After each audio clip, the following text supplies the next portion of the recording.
New sheriff in town. তো sheriff হচ্ছে আমাদের দেশে অনেকটা থানার দারোগার মতো। তো আমেরিকা সহ পৃথিবীর বিভিন্ন দেশে ওই ওই সমস্ত থানার দারোগাকে শেরিফ বলে।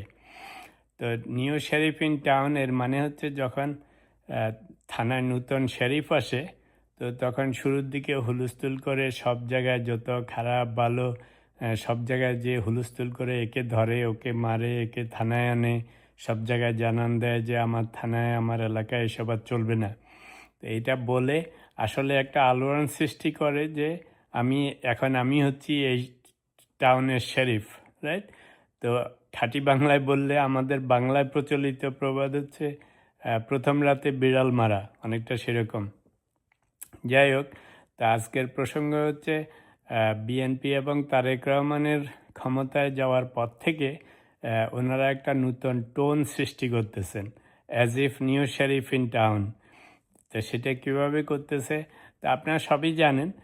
কিন্তু তারেক রহমান যেমন কৃচ্ছতা সাধন করতেছে, নিজে এমপিদেরকে দিয়ে স্বীকার করায় নিছে ডিউটি ফ্রি কার নিবে না, প্লট নিবে না। তারপরে মন্ত্রী মিনিস্টারদেরকে 6 মাস টাইম দিয়েছে, পারফরমেন্স ইভ্যালুয়েশন করবে। আর্মিতে রদবদল করতেছে। তারপরে পুলিশ প্রশাসনে নানা রকম উদ্বোধন করতেছে, সেক্রেটারিয়েটে রদবদল করতেছে, জাস্টিস ডিপার্টমেন্টে করতেছে।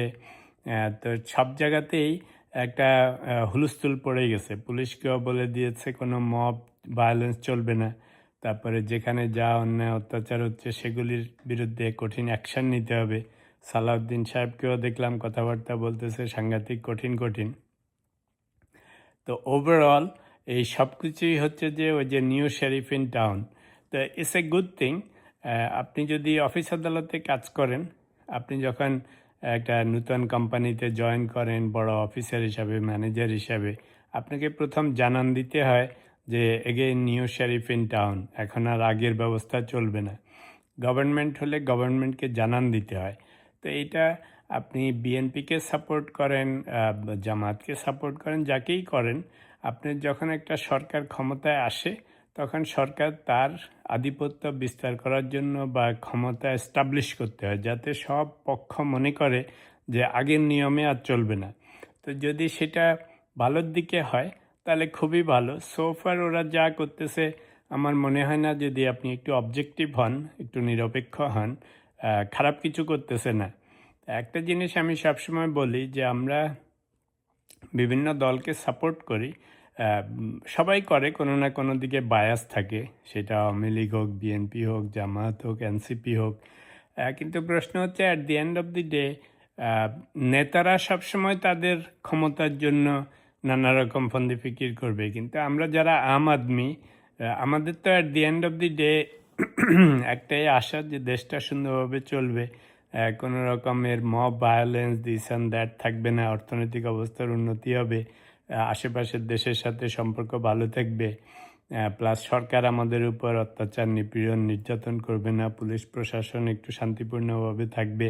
তো এইসবই হচ্ছে আমাদের আশা, রাইট? আমরা ওনাদের খুব ভালো হইলেও আমাদের কিছু যায় আসবে না, খারাপ হইলেও কিছু যায় আসবে না, আমার আপনার তো 100 কোটি টাকা আসবে না। তা আমাদের খালি একটু শান্তি নিয়ে কথা। তো সোফার আমার মনে হচ্ছে ইটস এ গুড জেস্চার, ভালো রকমের জেস্চার দেখা যাচ্ছে।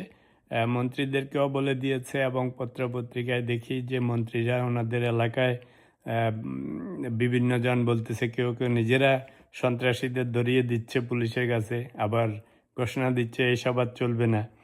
তো সব জায়গাতেই মনে হচ্ছে একটা পজিটিভ চেঞ্জ শুরু হয়েছে।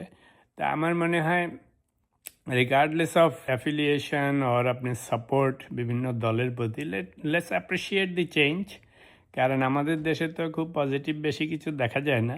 তো এখন যদি তারেক রহমানরা, বিএনপিরা ভালো উদ্দেশ্যে করে থাকে, খারাপ তো না, তাই না? Let's appreciate, let's welcome this. আবার যখন যদি উল্টা দিকে হাঁটা ধরে তখন আবার আমরা শুরু করব উল্টা দিকে কথা বলা। But for now I think it's all positive. আসলে ক্ষমতা প্রতিষ্ঠা না করলে শাসন করা যায় না।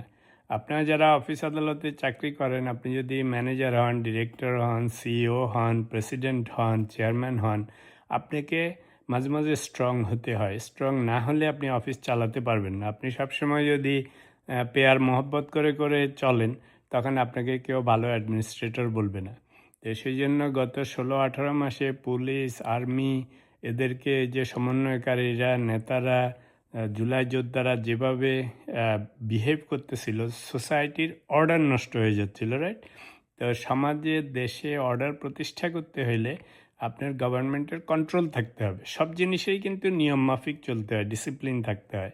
তো I personally welcome all this changes. আমার কাছে মনে হচ্ছে these are all positive, good start at the beginning. তো আমরা পরে ডেফিনেটলি দেখব, খারাপ হতে লাগলে তো ক্রিটিসাইজ করব। তো বলবো যে দল মত নির্বিশেষে let's welcome this changes, appreciate this changes, যাতে দেশের সমস্ত মানুষগুলি সুখে শান্তিতে থাকতে পারে। পলিটিশিয়ানরাও যেন আমাদের দিকে অ্যাটেনশন বেশি দেয়, নিজেদের ঘুষ দুর্নীতি এসবের দিকে অ্যাটেনশন কম দেয়। তো ওভারঅল আমার কাছে ভালোই লাগতেছে, জানি না আপনাদের কাছে কেমন লাগতেছে।